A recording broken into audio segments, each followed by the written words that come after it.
Assalamualaikum warahmatullahi wabarakatuh. Yang terhormat Bapak Fatur Rahman selaku dosen pengampu mata kuliah Auditing 2 dan teman-teman kelas AE yang saya banggakan. Untuk memenuhi tugas mata kuliah Auditing 2, kami dari kelompok yang terdiri dari saya sendiri, Dwi Novianti, dan teman-teman saya, Sri Muntina, Sima Dewi, Jihanita, Syahrul Ramadan, Ahmad Rizal, dan Dendi Setiawan. Kami akan mempresentasikan materi tentang audit siklus pengeluaran terkait pengujian substantif terhadap saldo utang.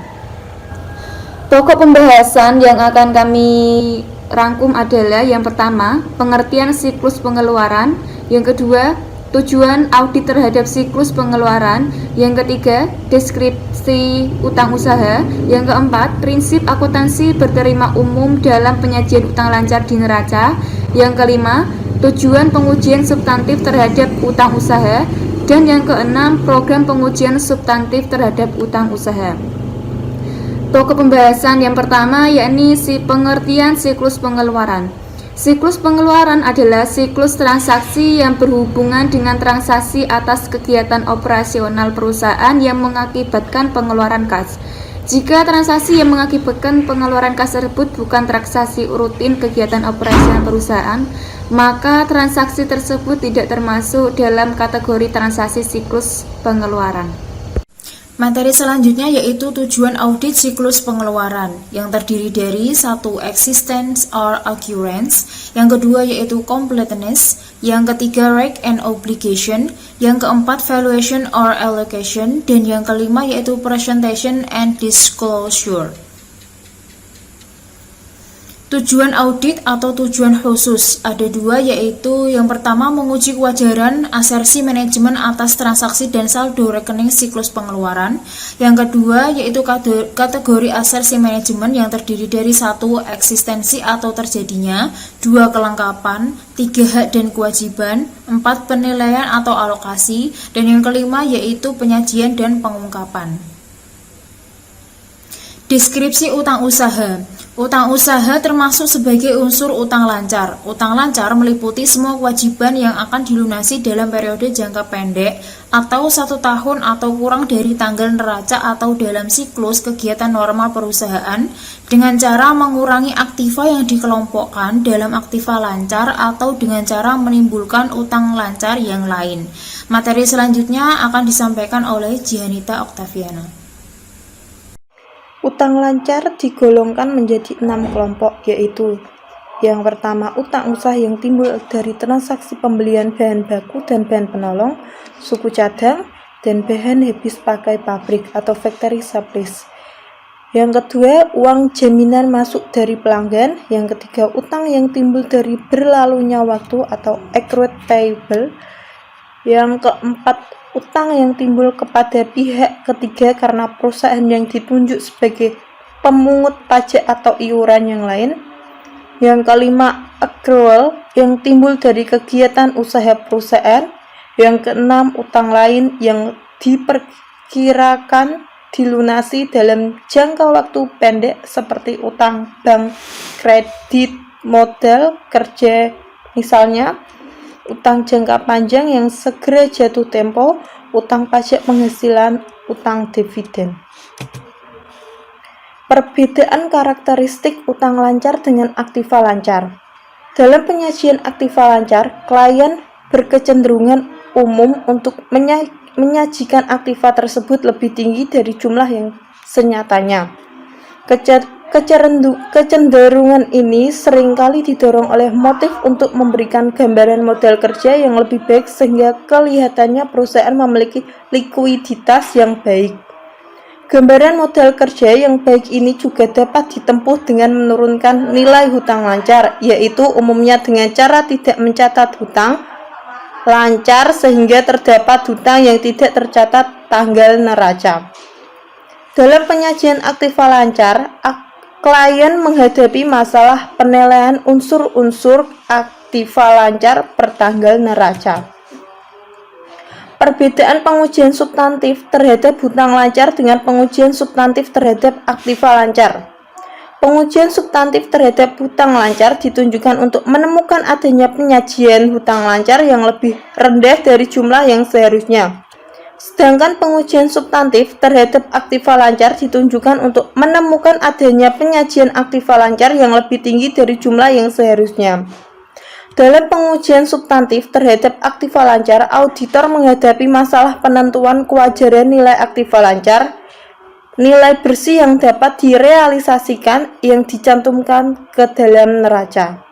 Prinsip akuntansi berterima umum dalam penyajian utang lancar di neraca. Sebelum membahas penyajian substantif terhadap utang usaha, perlu diketahui terlebih dahulu prinsip akuntansi berterima umum di Indonesia dalam penyajian utang lancar di neraca berikut ini. Setiap jenis utang usaha lancar harus disajikan secara terpisah jika jumlahnya material.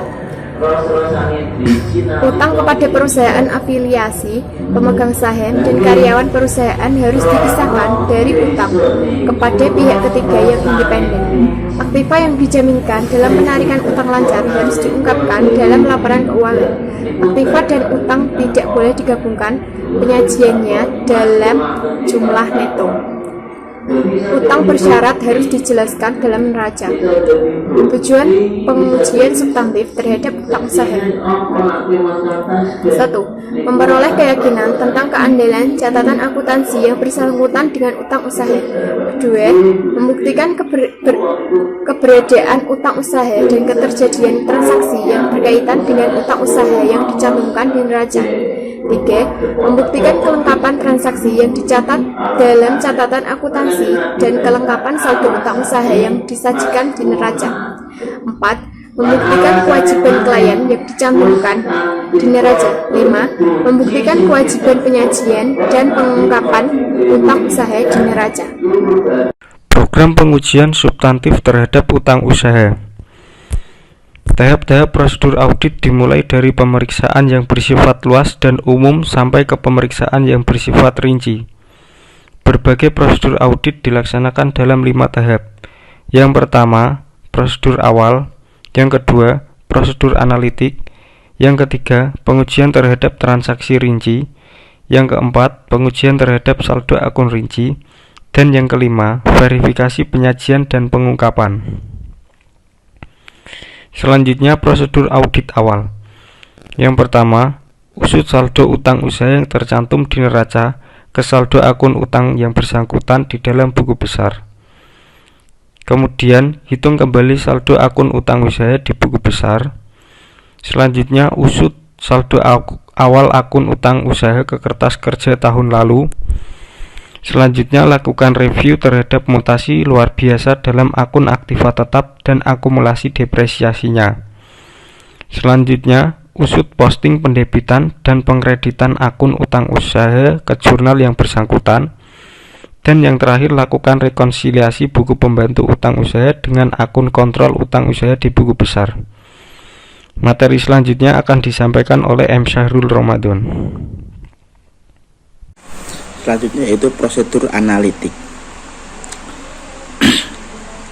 Pada tahap awal pengujian substantif terhadap utang usaha, pengujian analitik dimasukkan untuk membantu auditor dalam memahami bisnis klien dan dalam menemukan bidang yang memerlukan audit lebih intensif. Untuk itu, auditor melakukan perhitungan sebagai berikut. Rasio, tingkat perputaran utang usaha yang mempunyai rumus pembelian dibagi rata-rata utang usaha. Yang kedua yaitu rasio utang usaha dengan utang lancar yang mempunyai rumus yaitu saldo utang dibagi utang lancar. Selanjutnya adalah pengujian terhadap transaksi rinci. Yang pertama yaitu periksa sampel transaksi yang tercatat dalam akun utang usaha ke dokumen yang mendukung timbulnya transaksi tersebut. Yang kedua, periksa perkreditan akun utang usaha ke dokumen pendukung si kas keluar, voucher, laporan penerimaan barang, dan surat order pembelian.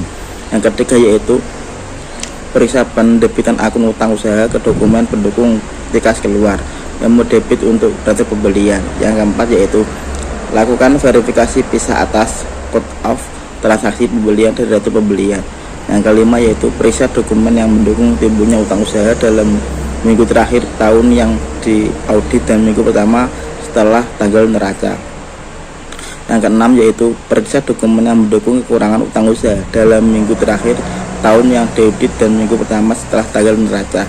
Nomor 7, lakukan verifikasi pisah batas code of transaksi pengeluaran kas. Yang ke-8 yaitu periksa adanya utang usaha yang tidak dicatat.